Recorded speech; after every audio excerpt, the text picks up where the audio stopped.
បាទមានអីច្រើនទេមានតែ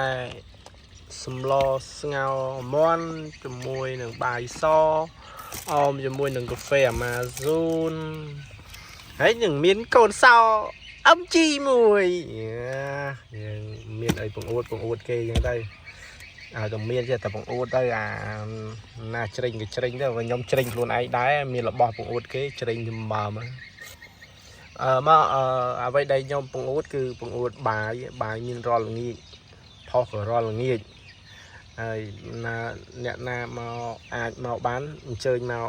បាទជិះម៉ូតូជិះឡានជិះកង់ជិះកប៉ាល់ហោះមកខ្លួនឯងមកបាទខ្ញុំនៅចាំ